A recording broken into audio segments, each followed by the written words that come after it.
Greetings, Trashfuture fans, trash persons if you're Canadian. This is Nate, and just a quick announcement for those of you who have the good fortune or misfortune of living in London. We have an upcoming live show on 30 October at the Seckford in Clerkenwell. The address is 34 Seckford Street, London, EC1R0HA. Can't believe I just said that. We'll update with more details later, but for the time being, what you do need to know is, as Riley puts it, it's going to be a live show spooktacular. Kill me. Free me from this horrible prison. Anyway, hope you can make it if you're in London, and enjoy the episode. Well, I mean, look, the thing I wanted to say about Elon, and the reason why I think he's like a real poster is because like he knows he lives and dies by the post. Okay, he knows that deep down inside, just like we all do, that there's a tweet out there that you're gonna hit send on that's going to ruin your career potentially when the right wing mobs come after you and concern troll you or whatever the fuck they want to do. But you still hit it anyway. You can't stop posting because of that rush that you get when you hit send and you read the replies. You know what I mean? And that's it doesn't stop you from ruining your life, even as a billionaire, which Elon is literally doing right before our eyes. So I have tremendous respect for him, and I think everyone hates him because he's hot now, and he's super successful, and he's having sex with Grimes, and they're doing a lot of drugs, and he's a baller. Who wouldn't do that in his situation? Yeah, I mean, I think literally everyone. I think no one would post if I was. Everyone always says that. It's like if I was a billionaire, I would never post. I wouldn't. I wouldn't do that. No, I would. No, I don't think. I feel like I would get someone to post for me, and I would. He literally did. If I was gonna, but it wouldn't be under my name. But if I was that dedicated to the craft, I would pay someone who was good at posting, and like we would brainstorm together and be like, "Oh yeah, hell yeah, send that really." Just like hires Virgil Texas to do fucking Dirk Diggler, but for Elon Musk. In my life as a billionaire, I've given up posting for many years, but occasionally on a given day in the middle of the week, it's rainy and it's the clock strikes 4:20 p.m. and my eyes just dart towards the keyboard and I think about what might have been. Just on the subject of like tweets that can end careers, I've always been fascinated with like the idea of like having a tweet that's so bad that it always stays in your drafts, and you only use it like in a really super emergency situation. Something as if like if there is going to be like a nuclear apocalypse, then you tweet the worst thing you could possibly tweet. Oh my god, I love that. Mine is I already have it on the top of my head. I'll just release it right now. It's ethno status are Chad Republicans. That's what I've been meaning to tweet that out, and I hope no one listens to this podcast. I alternate between my favorite possible joke in the world is the idea that like AC Grayling or one of those sort of super Remainer intellectuals, but that are pretty old and have really intense pre-woke periods, is just one day going to tweet out, Brexit is gay. Brexit gay as hell. Mine has always been a dumb joke, and like basically, you may have noticed the preponderance of veterans who really, really care a lot about one amendment to the Constitution and only one, which is the Second Amendment. The rest of them, the one that says troops can't stay in my house, they don't care, but they care about the Second Amendment. And my tweet that's been in my drafts forever that I've never said, it'd be like, bad news veterans with tattoos and t-shirts. I've consulted a classicist, and it turns out mola and labe means I eat ass. God. Anyone else got any career-ending tweets? None of mine. Out in a non-searchable this is form? all like, well, yeah, I know that's the best part about it, but also it's like, I mean, this is a podcast, so like, I'm sure some journalists can like scrub it eventually and find it. It's just, I don't know what's worse. Is it like on the internet? I don't know if it's the right wing like alt-light personalities are worse, or if it's like 12-year-olds who are stands for a specific person. Because like if you say something that offends the alt-light, like pizza gators, like they'll come in swarms and they have hackers and whatnot, and they'll figure out like all of your old. They'll what's the service called when you can look at time travel? Like it's a time travel thing on the internet where they can like look at all of your old tweets regardless of whether you deleted them or not. Mm-hmm. But then if you offend like Cardi B or Nicki Minaj, like if you at them and they quote tweet you, you're screwed. I'm not even kidding. 12-year-olds are way more vicious than Mike Cernovich. Well, it's basically the first person that ever happened to was basically Pentheus. This is a joke for the classicists in the audience. Well, Yeah, it's gone over my head, to be what honest. the fuck? I was depending on you. Yeah, well, you failed. Yeah. There was a guy the other day who said the exact same thing. He was like, if I was stranded on a desert island and I was going to die and my phone was almost out of batteries, I would just tweet Beyonce's overrated because they'd fucking find me. Yeah.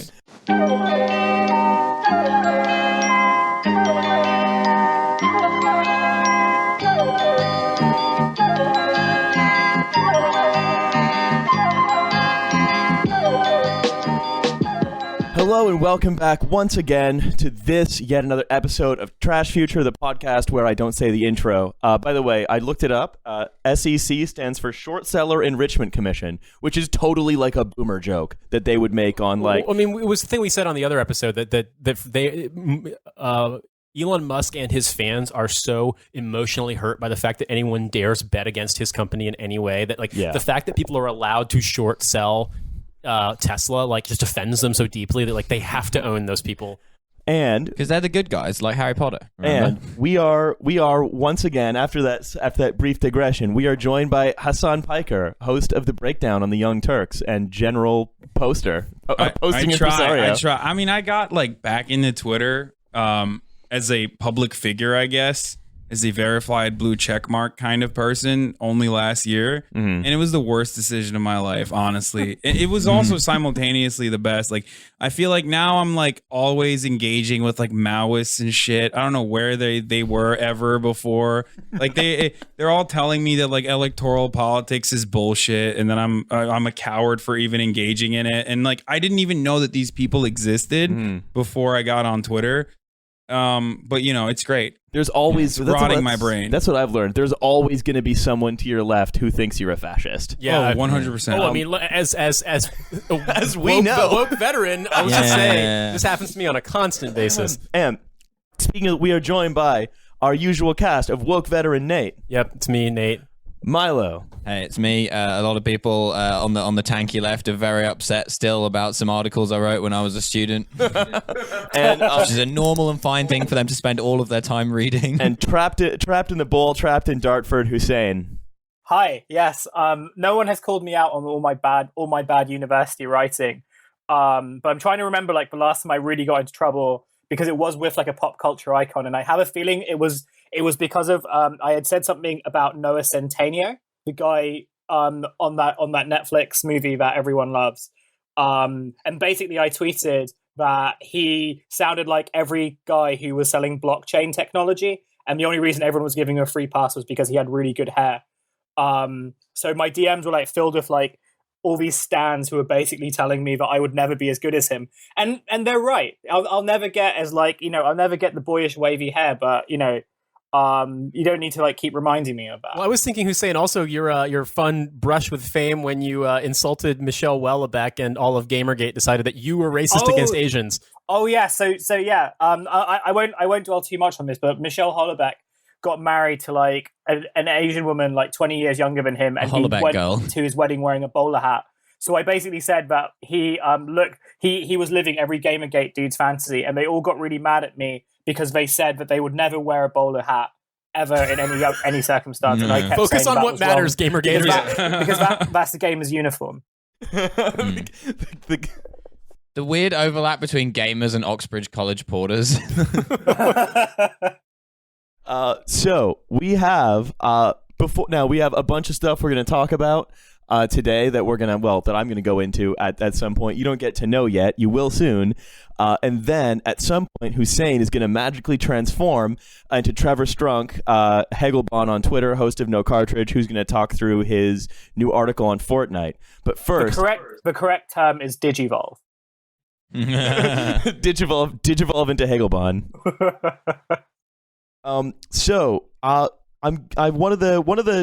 One of the dumb things that happened recently, before I go into the actual criticism, was recently. This happened, I think, yesterday. A Banksy painting called "Girl with Balloon," which is, I think we all know it. It's on every sort of university sort of dorm room wall. I think it comes with your admissions on UCAS.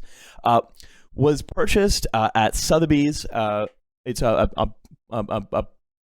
a Giclée print of it or something. It was purchased at Sotheby's with a buying price. It was in like a lighted canvas, like in a light box, of £1 million approximately.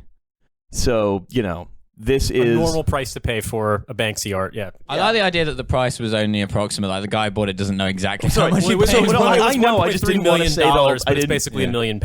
Yeah, sure. However, shortly after the sale concluded, an alarm went off, and the canvas was shredded by a mechanism hidden within the base of the frame, with most of the work emerging from the bottom in strips. As soon as the gavel hit.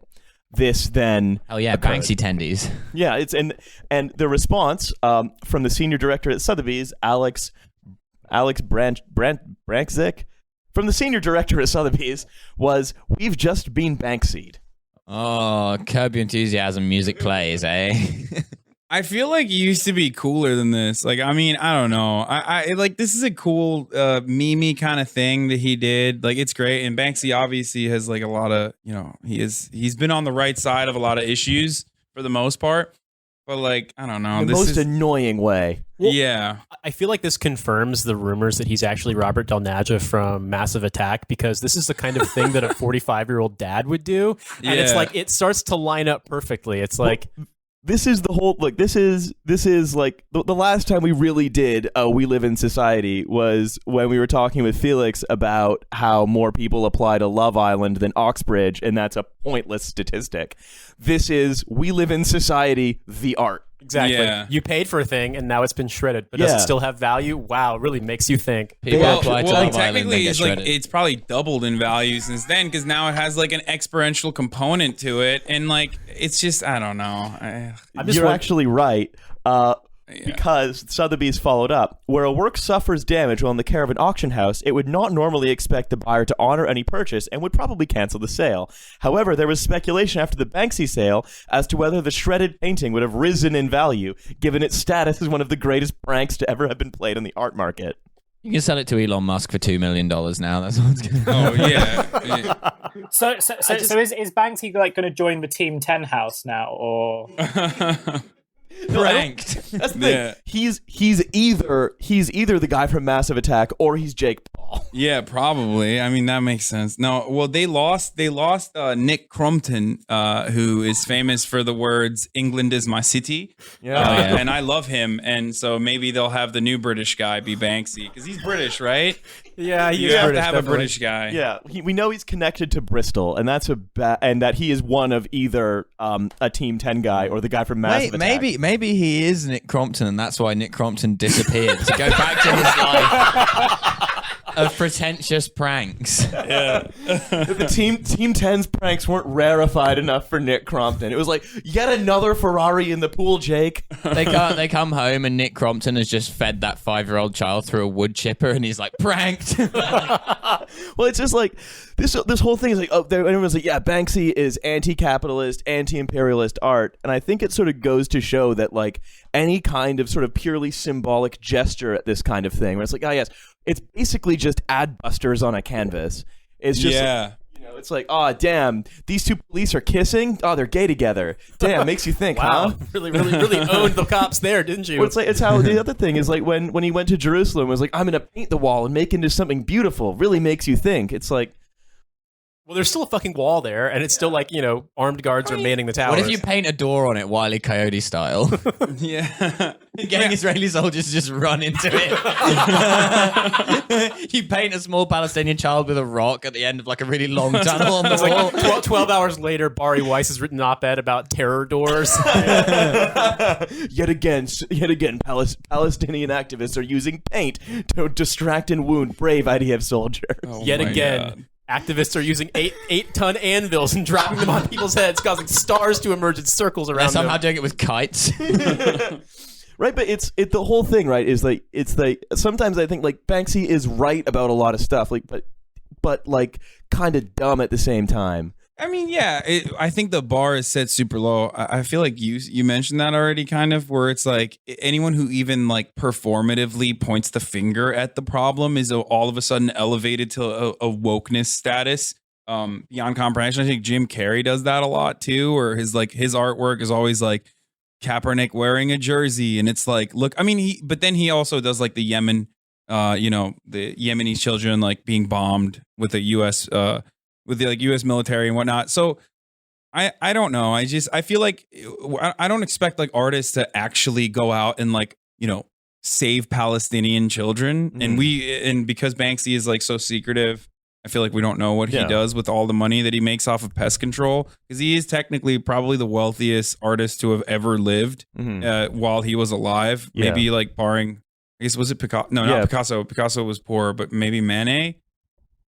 No, Damien Hirst is rich as fuck. Yeah, Damien Hirst all the way he is. But I think the problem is less with... he's worse than Banksy. That's we found someone worse than Banksy. There we go. Hirst, it's not necessarily that I'm saying I don't think it's that Banksy is bad.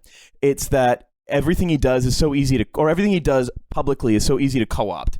Yeah. So in this case, right, like we're saying he might have intended this to be an actual stunt that shows the sort of vacuity of the art market.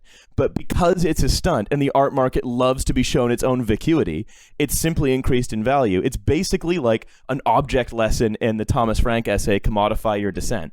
I think like Sacha Baron Cohen getting that lady to shave her pubes on camera was way smarter of like what you were mentioning than what Banksy did. Yeah, and no, that's true. That's like a perfect self-own. And then people still were like, because people could point to that and go, well, that's really stupid. Versus in this one, they're like, Banksy, you're worth shit. This art now just doubled itself in worth. Yeah.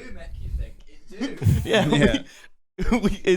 We've never lived in a society this hard. Yeah, but it's true. It's like it's hard to co-opt, but you know what it is? It's like I think it's hard to co-opt what like Sacha Baron Cohen does, because a lot of what he does actually it doesn't just have a negative political statement. It has also which is haven't you considered that maybe iPhones are too much? It actually has a positive political statement, which is like, don't forget, white supremacy is alive and well in the United States. Yeah. And we can get this with this sort of state assemblyman to try and touch me with his ass because he's afraid of Muslims. So what you're telling me is you want Banksy to draw a KKK member making out with a black police officer, then they're both gay. Yeah, all exactly. of a sudden owned. Wow. Yeah, all of a sudden I never thought about that before. All of a sudden, finally, Tifu's on the Supreme Court, and a nation could begin to heal. Yeah, exactly. What about a burning cross, but the cross is made of iPhones? Well, the other thing is like, I love that. Damn, it makes you think. It really makes you think. Yeah. I mean, come on, the burning cross would be made of the Samsung Galaxy S7. Oh, it's like Halloween, and there's the kid dressed up as a ghost with a white sheep, but the dad's in the KKK uniform. Oh it's my like, why God. is your ghost so pointy, Dad? Are you Banksy, dude? What the fuck?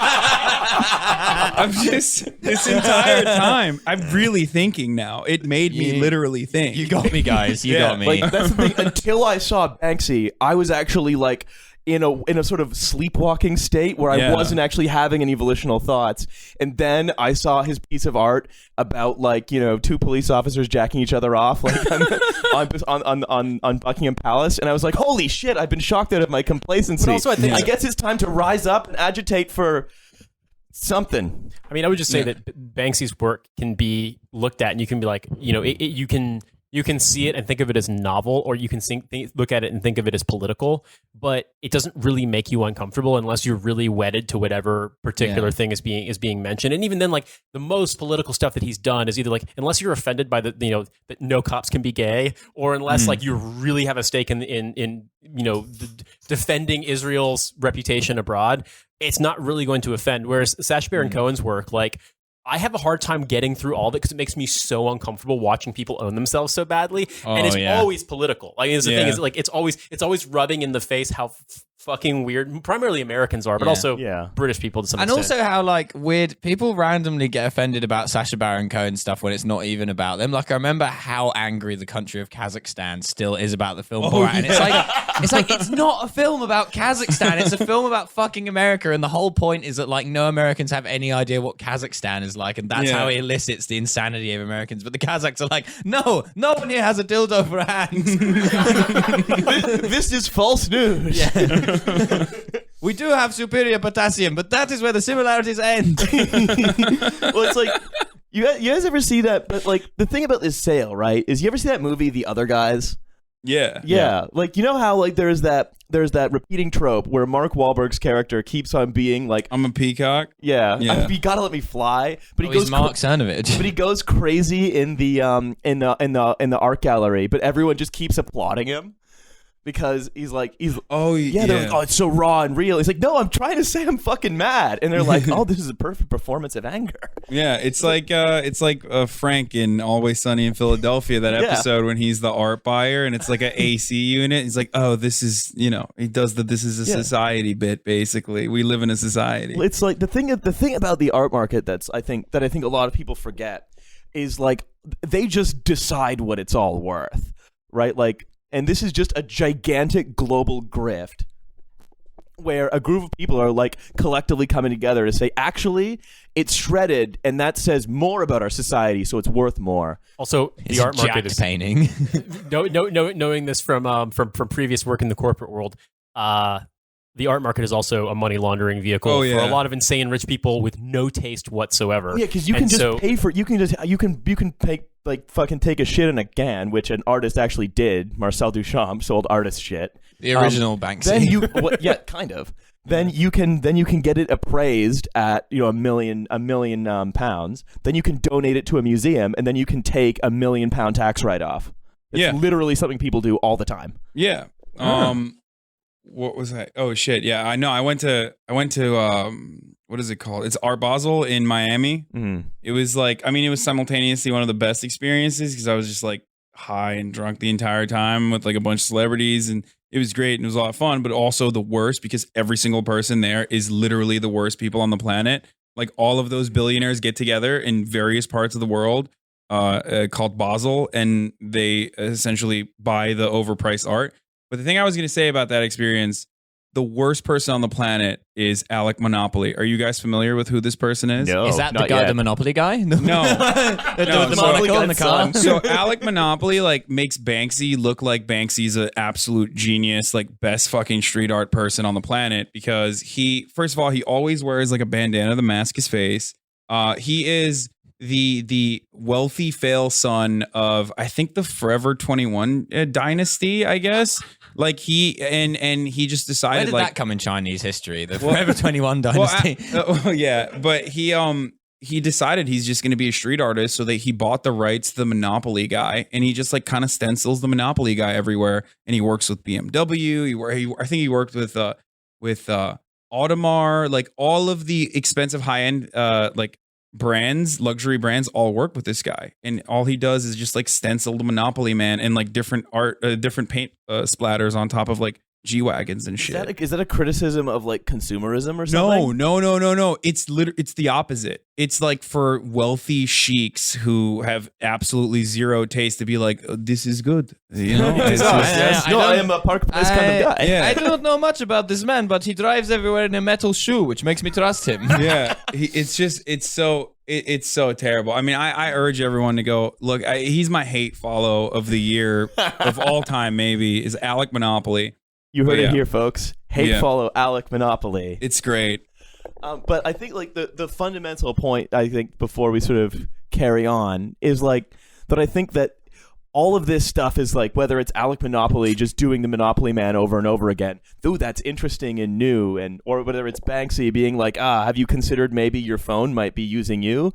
All of it basically is just sort of your phone might be watching you jacking it, releasing an unflattering double chin to the public at large. This is why I always put my phone in a card before I jack it. Basically, the difference between all this stuff is it's basically just an investment vehicle, and to think of it as radical, I think, is to mistake where radicalism can be. Look for something more overtly political. But also, I think that it's always going to sell itself like as whatever its assessed value is, just its absolute value as like a creative work, and that always seems to belie the fact that like it's an investment vehicle, and so really it's just it has value because people have decided it has value, whether or not it's a complete piece of shit or not. Although you got to say, it made us think. It did make us think, and maybe we do live in a society. It made us talk, and it made you listen. It brought us all closer together. Maybe the hacky faux street art was the friends we made along the way. So, yeah, thank you, everybody. Carrying on. Now, Hasan, you're well familiar with the sort of horrible, hawkish, right-wing wing of the Democratic Party, which is most of it. Which is all of it, for the most part. Yeah, almost 100% of it. But we are... Have you ever heard of Progress, capital P, a group? I have not.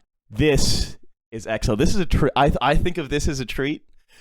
It's not often I get to introduce this sort of awful labor right pressure groups like Progress or Labor First to people who are unfamiliar with them, because everyone here knows who they are, because we all hate them, because they're all led by people who look like they're snowmen made of ham. Specifically, this one I think this one's either read by Akehurst or Angel, but they both look like snowmen made of ham. Progress recently posted an article that sort of wants to try and influence sort of a post-Brexit foreign policy, especially with regards to Russia and China. And it's called Vietnam Syndrome, in which... My favorite kind of syndrome. Yeah, in which it's better than Gulf War syndrome. It's a special kind of disease you can get from sex tourism. Vietnam Syndrome, they write, this is sort of a press release, is not an actual disease. Marvin Kalb, a senior fellow at the Brookings Institute, an international affairs think tank in Washington, D.C. Oh, God. Our favorite also. The Labor Party, quoting the Brookings Institute. The Brookings Institute sounds like a nightclub. To be fair, the Brookings Institution is not... It's not right wing, but it's sort of like centrist, and to our eyes, it's going to seem center right. But like in the American consciousness, it's actually like. Well, how dare you, sirs? I used to have a boss who was, when I mentioned a friend of mine had gotten a fellowship at the Brookings Institution, he's like, "Oh, so he's a fucking communist then?" Because my boss was right wing, and so in that Wall Street Journal reading ass kind of like conception of the world, the Brookings Institution is a left organization, even though it absolutely is not. Radical, as you're about to prove. Radical praxis of the Brookings Institute. So the Brookings Institution defines Vietnam Syndrome as, quote, a fundamental reluctance to commit American, and therefore by extension British, military power anywhere in the world. Now the modern day parallel is clear. People who supported and opposed the Iraq War will agree that the outcome was tragic. Yet despite the record-breaking protests, the war was relatively popular in its early stages, only becoming significantly unpopular with hindsight. That's their justification.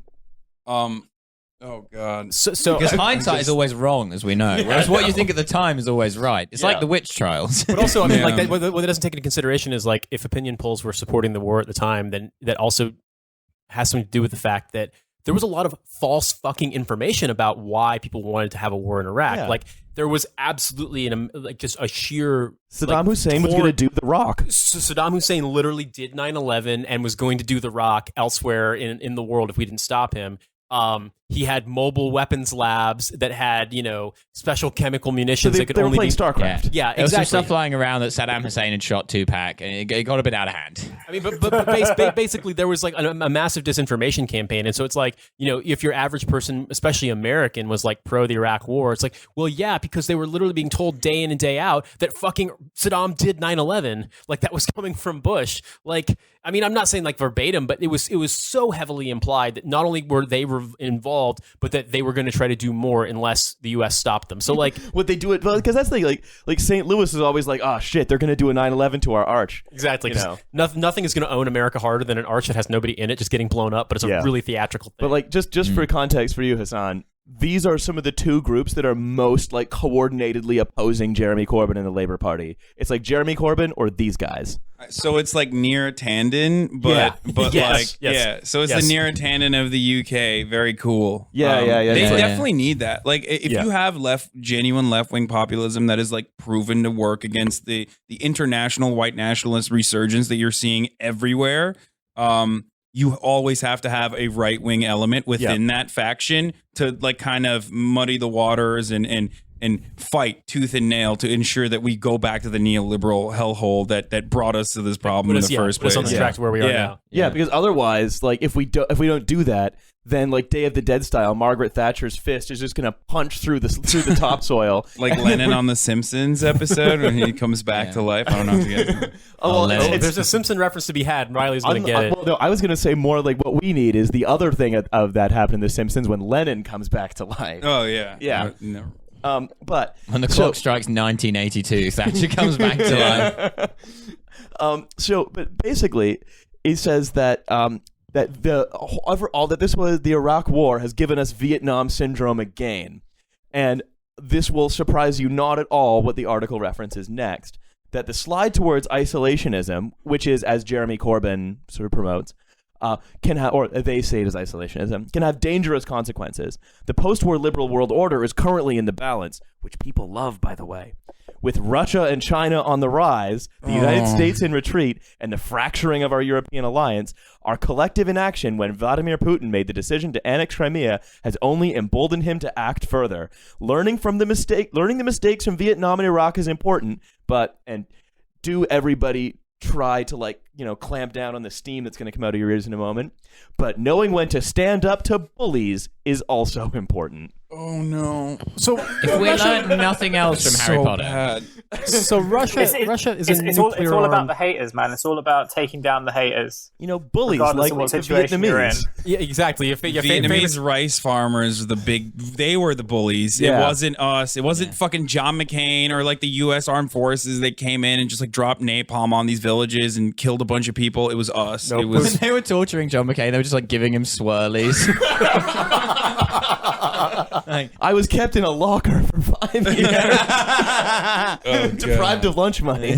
But no, it's like skinny little Uncle Sam is sort of walking through the hallways and just gets his books knocked out of his hands by a Chad North Vietnamese farmer. I mean, the thing that gets me about that is that, for one thing, Vietnam syndrome.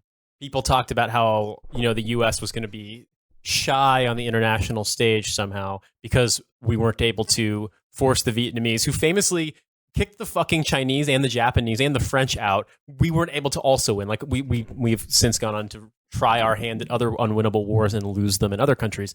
But you guys are so good at that. The thing about it is that we never want to. We always want to say that like there's something that makes us different than everybody else who sucked, because we're clearly the best country on the planet that's ever existed. And so like when we lose a war that the British and the Russians lost, or when we are unable to contain an area that has arbitrary borders drawn by both the Ottomans and the British, or when we can't fucking win in Vietnam, like invariably, like it's because someone in America betrayed us. We're always going to win until we were betrayed, because we're not like those other shitty countries that oftentimes we're better at military operations, quite frankly, than we were, but weren't necessarily as rich. This is absolutely the Midwest dumb guy.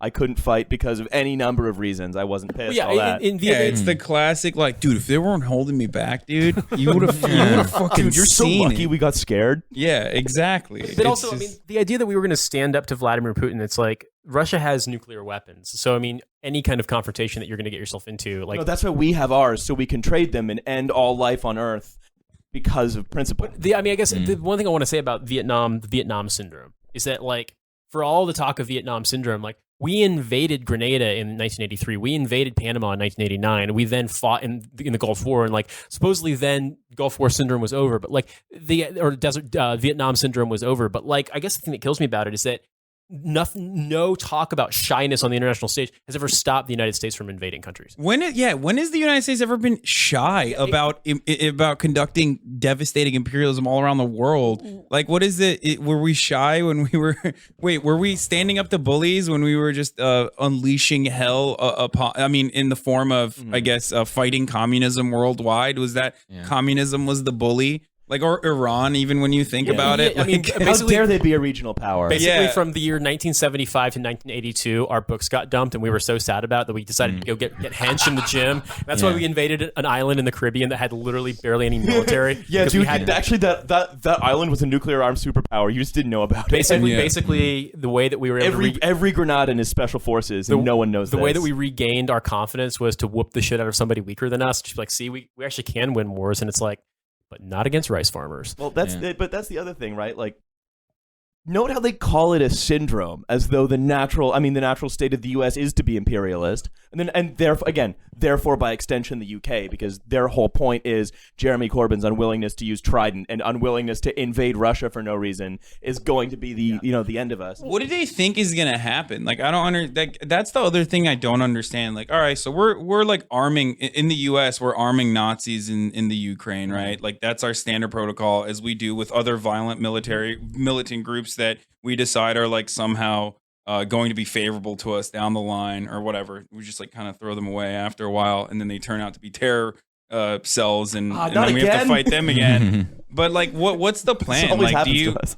like, what are we gonna do? Are we just gonna like invade Russia? Like, what's the UK trying to do there? Like, I don't understand that at all. Well, something else that I point out too is that like every time you hear Jeremy Corbyn or somebody on the left articulate something with regard to foreign policy, or specifically like what you're just saying, like it gets derided as being unrealistic. But I mean, in a way, somebody saying, no, I'm going to categorically rule out getting in a war with another nuclear power, that's actually way more realistic than somebody turning around and be like, no, we have to be strong and we have to stand up. And it's like, because what are you really going to stand up? Like, standing up apparently is what Hasan just said, arming like using unconventional warfare and arming factions in these countries and destabilizing them, but like it's not actually going to accomplish what you want. And furthermore, I mean, like, I don't think that, for one, most Americans could look at our involvement in Ukraine or in Syria and be like, oh yeah, we definitely made it better over there. Because like, correct me if I'm wrong, but like the border region of Ukraine, like there's still fucking like artillery battles happening there on a regular basis. So this is the weird thing for me, and it doesn't apply to almost any other conflict, but it does kind of apply to the Ukraine one, which is that like, I mean, there's no reason for the US to be involved in almost all of the conflicts it's involved in, but like the Ukraine one is like, well, I think some people on the left make the assumption that like Putin is playing by any of the rules that the West is notionally playing by, and like he is not. And so when people say you have to stand up to Putin or emboldens him, I think that is true. That doesn't necessarily mean militarily, but like I definitely think people don't take Putin seriously enough, and people are like, oh, it's fine, he's just like fucking around. But like, no, like he has an agenda, and like he is not playing by the established like international diplomacy rules. So when people think that like, oh, we can just make an arrangement with Putin, like that's not. It like he plays in a similar way to Hitler. Like it's a similar, like you don't appease Putin, you like fucking deal with him. But like, at the same and people who time, think Yeah, you can but appease like Putin the are wrong. rules that we've set up internationally, and I'm not a fan of Vladimir Putin. Like I'm not, obviously not. I should probably state that. Yeah. None of us are He's big. pretty terrible. we hate- we But don't like, dislike but Putin, yeah. we aren't complete shit, Putin though. stands. We're not going to come after you if you say something about him stands. via your Putin DMs. stands We're not going to is funding hack. We're not going to like Kazakhstan, make sure that you Uzbekistan. tweet the worst tweet that will end your career. Maybe. Yeah, no, what I was gonna say is like the international rules of diplomacy are for the most part created by Western, like the Geneva Convention is a perfect example of this. Like it's usually created by the Western developed nations to break the rules themselves and only to enforce upon other nations. And like I obviously hate imperialism in all forms, including Russian imperialism, or when China does a similar thing when they're trying to assert global power. But like ultimately, the way I think about it is, I guess it's like it's just minimizing a conflict as best as possible. And in that instance, like I'm not saying don't take Vladimir Putin seriously, but like there's no other. There's a diplomatic way to deal with it, I guess, and it doesn't involve like trying to stand up to Vladimir Putin and like blame him for all of America's like personal problems. Yeah, and that's a weird thing too, is that like that when somebody like this talks about standing up to Putin, there's a sort of subtext there that is going to like ring bells for Americans, like, oh yeah, because Putin, who made America racist and made Donald Trump president, as if that wasn't our own fucking problem. He's our Gaddafi, but like, he's our cultural Gaddafi. We're like Gaddafi, for people who haven't sort of seen hypernormalization or don't know that history. Gaddafi was sort of created as a kind of cartoon supervillain by the UK and US so they could say that he was a dangerous rogue actor to justify imperialist policy, and then so they could further justify imperialist policy. Or look, our imperialist policy made this guy disarm his weapons, and it was like, and now it's Putin. But now, like, I think the liberals are using Putin as a cultural thing. We're like, Putin, America was great, and Putin made it racist and terrible. And also, he's like supposedly a communist too. You guys have probably seen those totally. Famously left-wing man, Vladimir Putin. Yeah, famously left-wing. Yeah, exactly. he's a fucking SJ dub. That guy. Vladimir Putin's influence on college campuses has gotten too far. Like Vladimir Putin triggered as hell by Donald Trump. So I got to ask Milo, because Milo spent a lot of time in Russia and speaks Russian and everything, and I'm just wondering, like, with this sort of discussion taking place, I mean, like, people want to make Vladimir Putin into this, I mean, not to defend him at all, but they want to make him into like this all-seeing, all-knowing, like, world supervillain. But at the same time, like, he strikes me as interested in things that are going to benefit him and his government, and also hilariously corrupt to the point of kind of being dumb.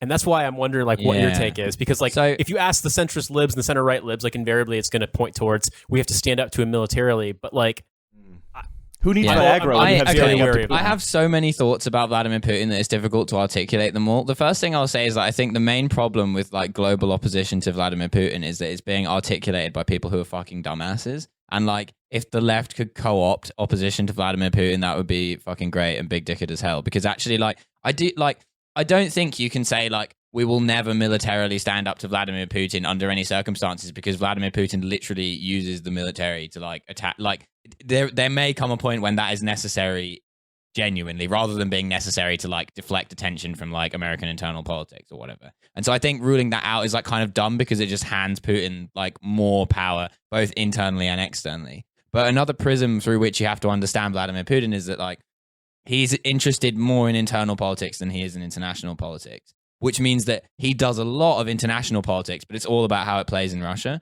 And so like he's like, the Ukraine is just a way for him to like create fucking chaos around the borders of Russia to cement his internal power. But like, as his grip on Russian power like weakens because things keep getting shittier there, he's going to keep doing that more, and he will do it in more fucked up ways. And like, he's definitely not above starting like major global conflicts.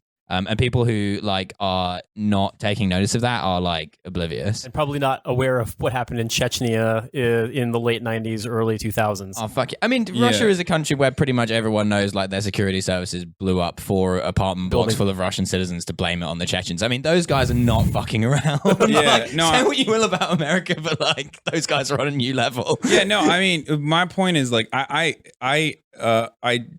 analyze Vladimir Putin from the same framework that I look at Recep Tayyip Erdogan and arguably similar in its brutality and its also tendency to do like false flag operations. And the way I see it is I feel like every global power does this. It's not to justify what Russia's doing. It's not to justify how violent Russia has been or how violent Turkey has been.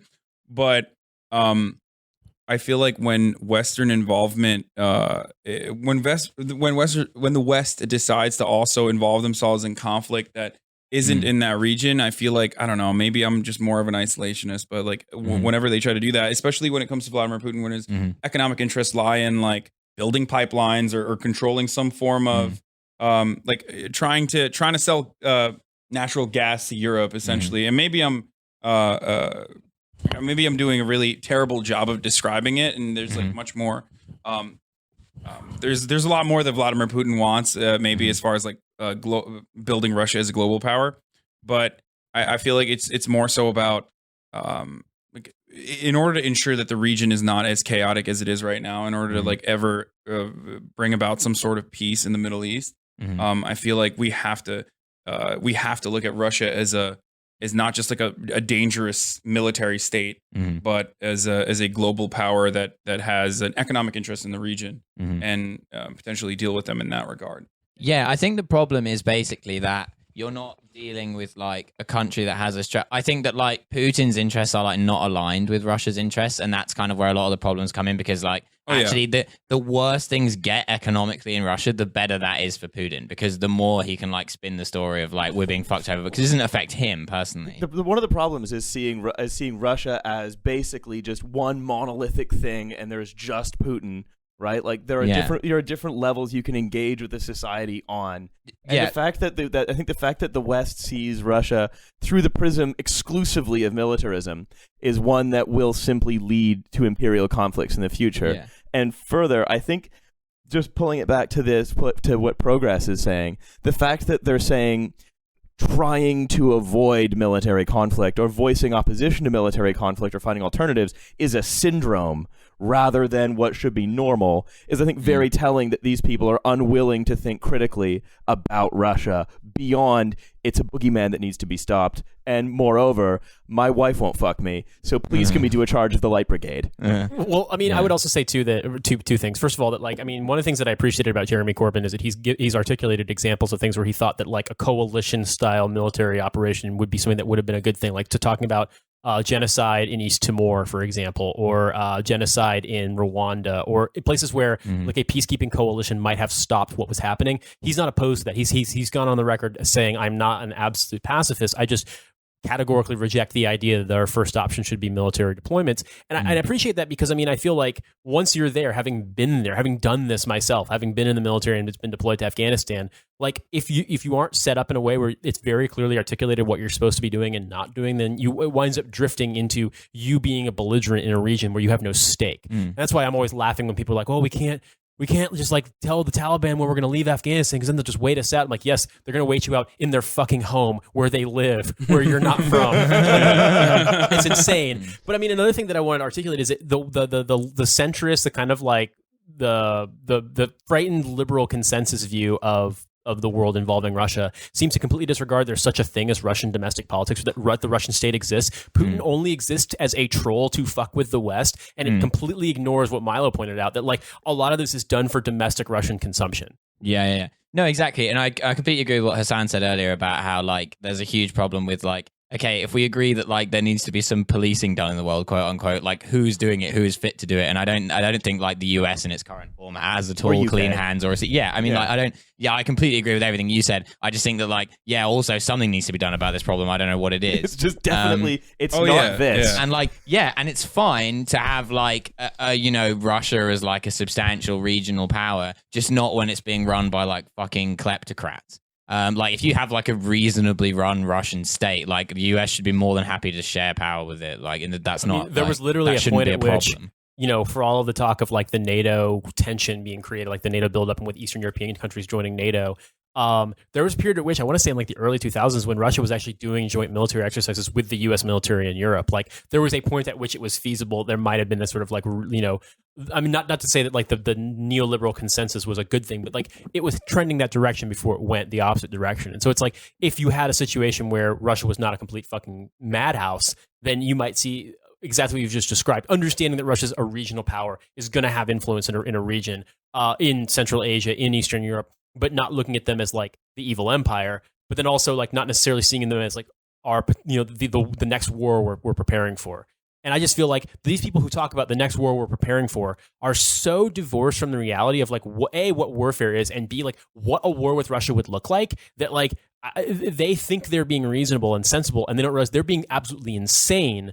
And it's just that formulation that you just read out loud, Riley, like that's revealing it to me, like just how fucking bananas it is, because like don't let the fear of an imperial catastrophe in Vietnam, which actually happened, or an imperial catastrophe in Iraq, which actually happened, deter you from the next imperial catastrophe, which might literally involve nuclear weapons. Yeah, people who are rubbing their hands at the thought of a war with Russia don't realize how much Counter-Strike the Russians have played. See, I think I've got the solution to this, guys.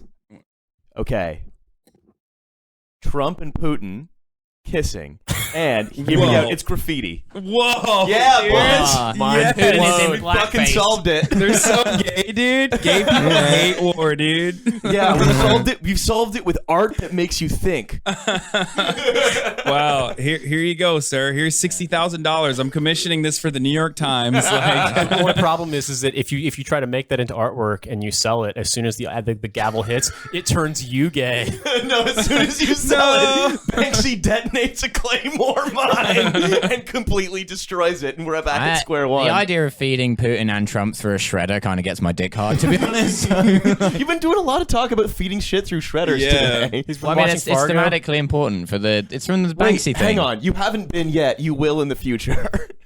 No, we talked about the Banksy thing. The shredder, the Banksy thing. How are you this bad at like holding a theme together? So just to close this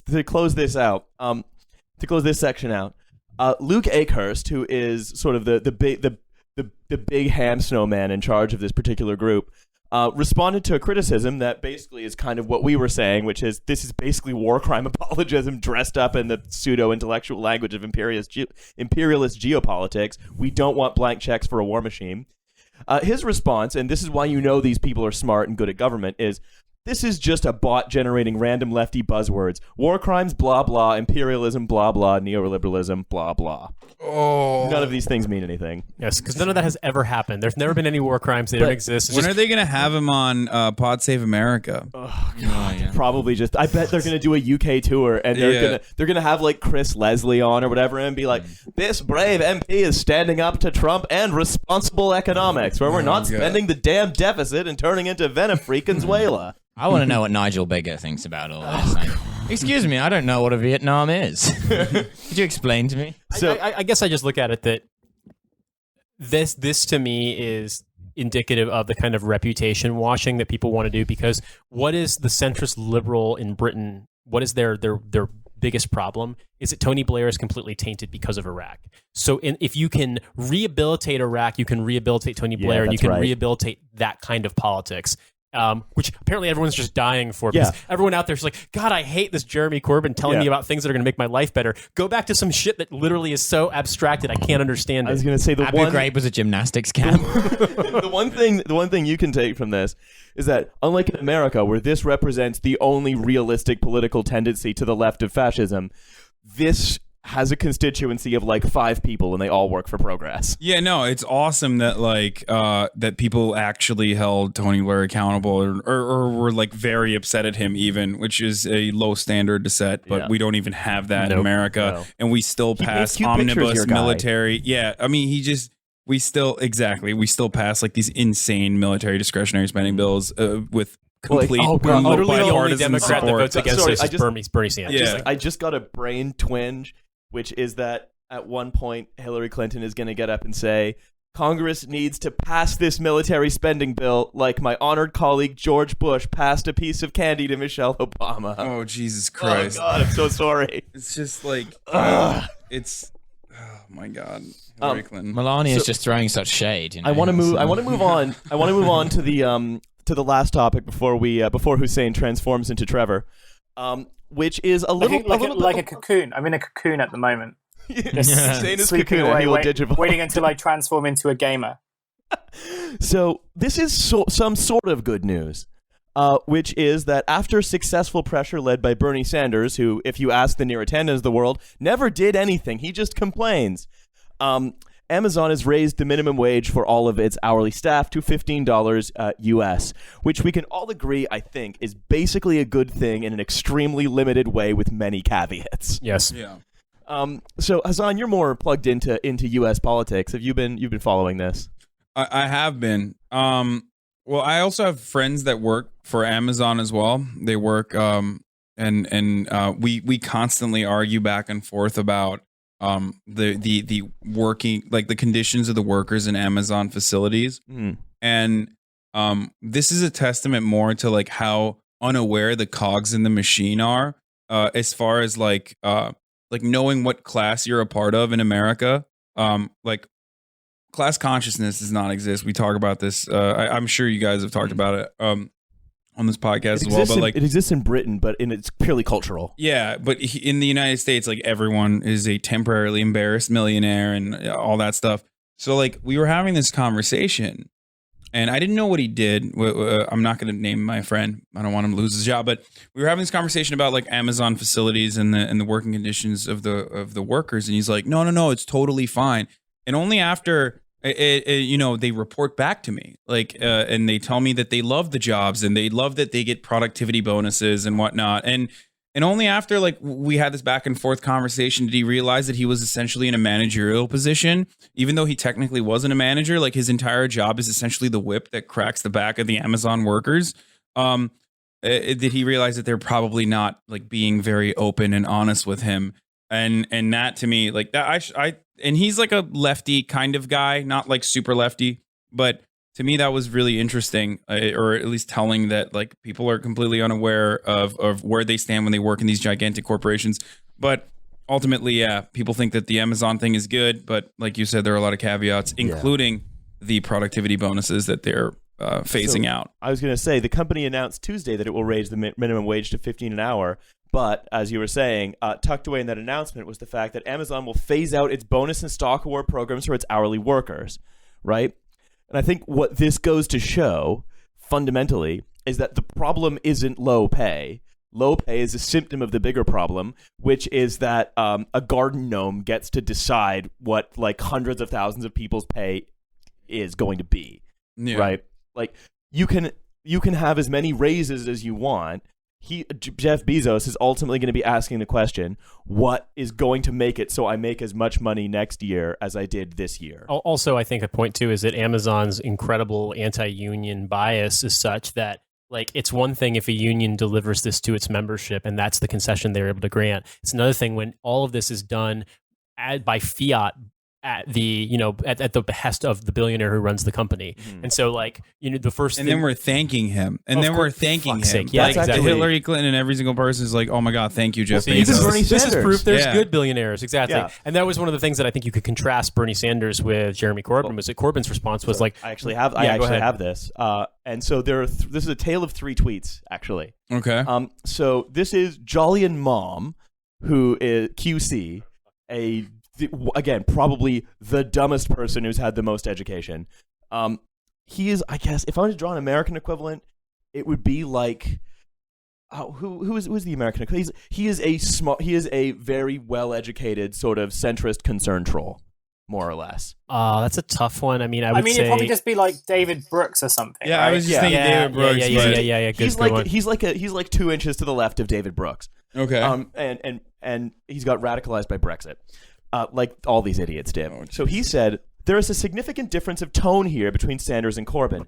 Sanders happy to credit Amazon for taking a significant step forward and urges others to follow. Corbyn just uses it as a platform to attack Amazon for other failures. Yeah, there's plenty of failures to attack Amazon. Like, I don't understand. The work hasn't stopped. You know what I mean? Like, our struggle continues in this instance, and it will forever probably continue, especially when, like you said, billionaires get to make these decisions. Yeah. Look, the most telling part about this, for me at least, is the fact that they shifted instead of redistributing profits, right, in a more equitable way, which is essentially what people want when they're talking about minimum wage being raised to $15. Instead of doing that, they essentially worked around other ways that they were already paying out workers, and took that away and just said, all right, here you go. You have your symbolic $15 minimum wage. And that's really telling that they're not taking away anything from the shareholders. They're not taking anything away from Jeff Bezos, but instead they're even when you're delivering $15 minimum wage to the workers, you're still taking it from the other benefits that these workers were receiving. I think it's anything, what this should teach us, and what countless events like this in the past should teach us, is that anything a billionaire gives you is basically a wish in a monkey's paw. Because they're going to fuck with you in some other way. Yeah. Except for George Soros, who still hasn't paid me, and I'm waiting on it. It's bullshit. Everyone keeps saying he's paying me. Where is my money, dude? I follow his son, Alex Soros, on Instagram just so he'll pay me. Hasn't happened yet. No, I mean, George Soros has, of course, lavished us with this office and this cardboard standee of Elon Musk. I would just like to thank George Soros at the moment for the live wires that are hanging in the other room. Very much like when I was locking up yesterday, I'm pretty sure like one of the bulbs exploded in another room. So I'd like to thank George Soros for that. And in the event that like one of us catches on fire. I was thinking about this the other day, how George Soros is the weirdest right-wing conspiracy. I guess all of us are like paid actors, right? So we're all reading from a script. That's why this podcast is so tight. Yeah, that's why we literally have a script, even though some of us, aka me, don't ever read it. I was thinking about the other day how George Soros is the weirdest right-wing conspiracy theory, because there are all these like super right-wing people who believe that like a billionaire is funding a leftist conspiracy to like institute communism. It makes like no sense whatsoever.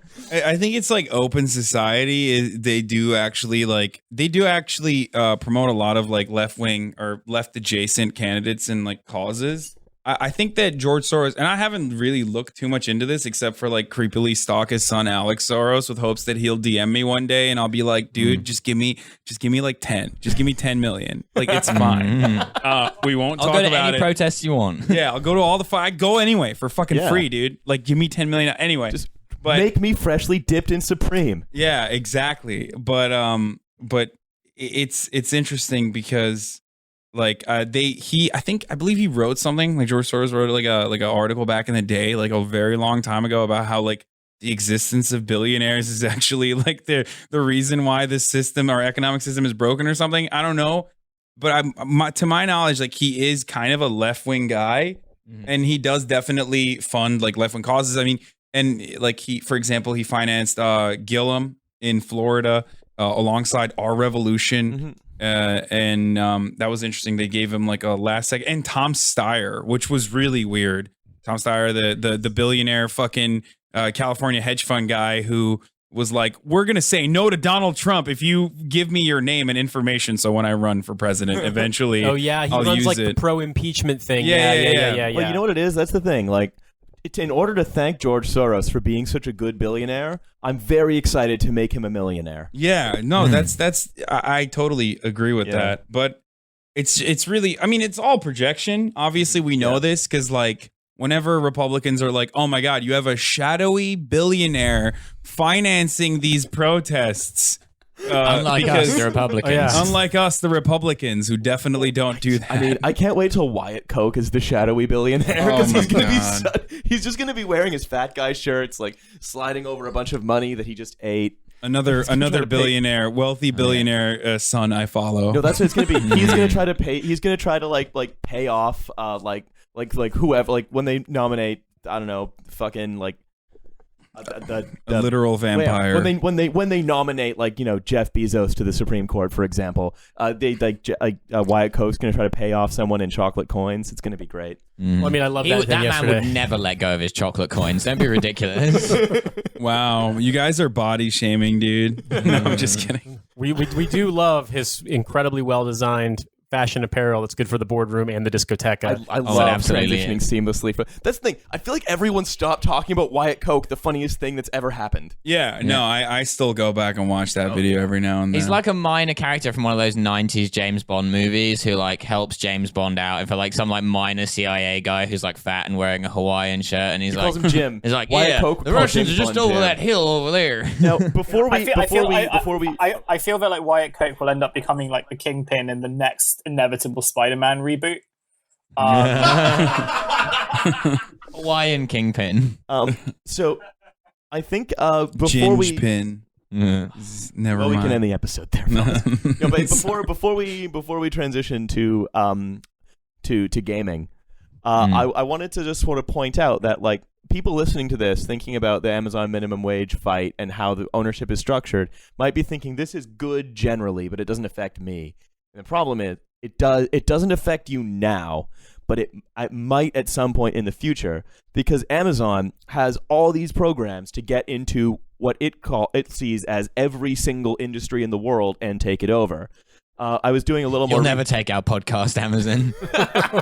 I was doing a little more research, and like they have a program called Career Choice, where what they do is they subsidize training for employees, often low-wage employees, who in many different fields, like aircraft mechanics, nursing, that Amazon is not in, on the basis that they say, oh, we're putting the person above the employee and providing on-the-job satisfaction. But the real point is that Bezos is willing to spend infinite money to operate programs that don't make any money, on the basis that he can spend it for long enough to take over that industry and keep undercutting the competition and keep just setting himself up as the king of everything. No, it's like, it's literally, it's feudalism. I mean, I've said this before and I'll say it again, but I think the best way, if you want to actually bring about a bloodless communist revolution, you just let Jeff Bezos do whatever the fuck he wants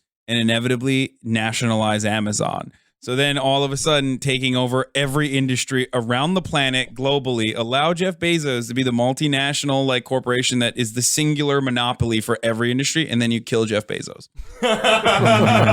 Just take it over. Yeah, just nationalize it. And there you have it. Fuck yeah. Full One communism. person dies, full luxury techno-communism.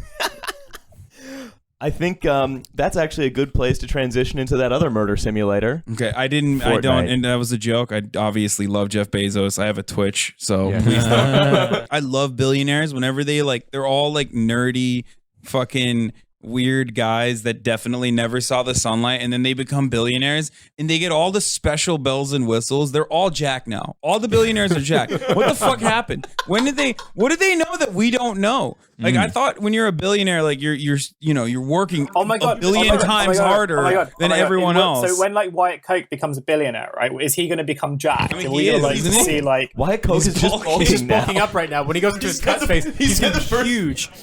He spent the first 30 years of his life bulking, and he's about to shred. Yeah, they just like their hairline improves, except for Jeff Bezos. I don't know why he didn't do that Elon Musk thing, but yeah, billionaires can't live with him. I'd love to live There's without no them. second part to that to that statement. Anyway, shall we talk to Trev? We should. All right, Hussein, we're gonna transform you. All right.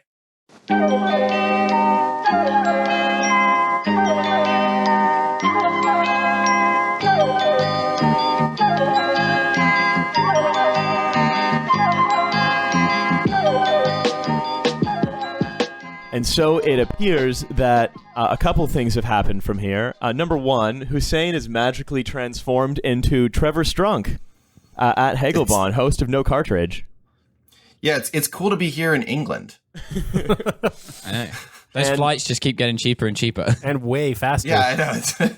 And faster, too. It's amazing. And moreover, we've decided that any running joke that's come up throughout the rest of the fullness of this episode actually wasn't that funny, so we won't be making them from Way here. to break kayfabe, man. Come on. All right, so This show is just hell for the listeners. It really is. well, we'll stitch it together in a way that makes sense. So, Trev, you recently wrote an article on Fortnite and the post-scarcity economy, and I just wanted to know if you could, for the benefit of the listeners, let them know what Fortnite is, what the post-scarcity economy is, and how the shit are they linked. Yeah, so Fortnite is basically the most popular game in existence right now. It's I'm in a group DM with a bunch of dads who were kind of wondering what it was, and the other dads sort of knew, but they asked me.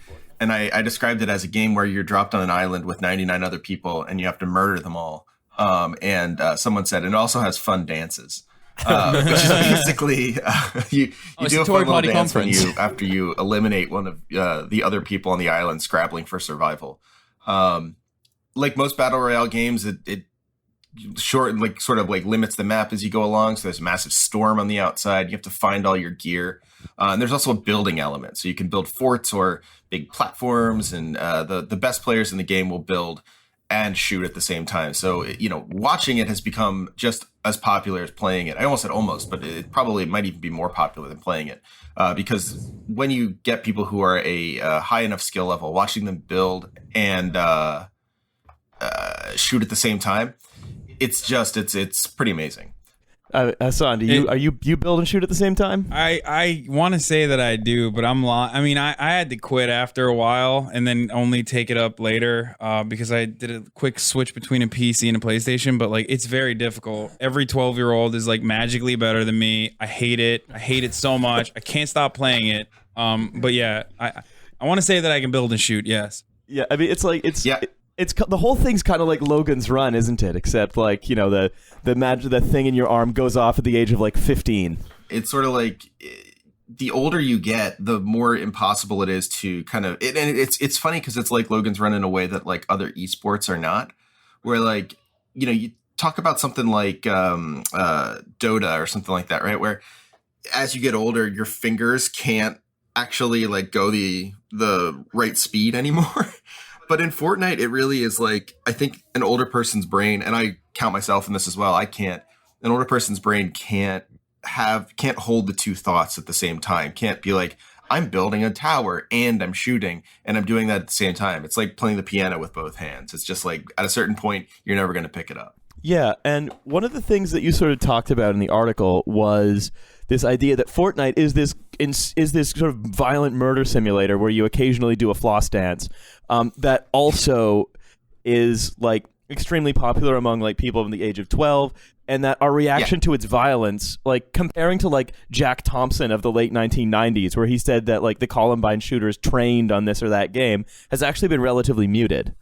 The Columbine shooters were the real troops. Actually, I had someone arguing with me about this, and he didn't like the article, and weirdly, we actually started talking about it, not yelling at each other, which seems odd, shocking. Yeah, I know, it's weird. It was an odd choice, but we ended up chatting about it, and it turned out that his problem with my article was he thinks that the U.S. is less puritanical today than it was in the 90s, and that's why there's a muted quality. Whereas I think, if anything, it's just more puritanical than the 90s. So I mean, given that I think that, yeah, it's really weird that there's like an enormous like island murder simulation. And I mean, yes, you know, one of the things that makes it popular is it's free. And another thing that makes it popular is like it has all sorts of fun outfits that you can buy. And another thing that makes it popular is there's no blood. Like it hedges its bets. Like Riley, you said you played like PUBG. PUBG. And like PUBG definitely is a gritty, bloody sort of mess, which limits its appeal. Fortnite is like fun and colorful, and you know, parents look at it and they're like, well, you know, whatever. Well, I mean, Trevor, I was just thinking about this because the last like multiplayer like 3D shooter kind of game that I played, you know, recently was I think it was one of the Far Cry games. I think it was 3, if I'm not mistaken. But like that just seemed shockingly violent compared to like what I've seen on for one, what I've seen of like video snatches from Fortnite, but also certainly compared to like GoldenEye 007 or like games from the late 90s, early 2000s. Like the parents getting mad about Grand Theft Auto or Doom or I don't know, like any one of those games seems like those all seem really benign compared to like the level of violence that you'll see in some of like the mature 3D shooters now. Oh, for sure.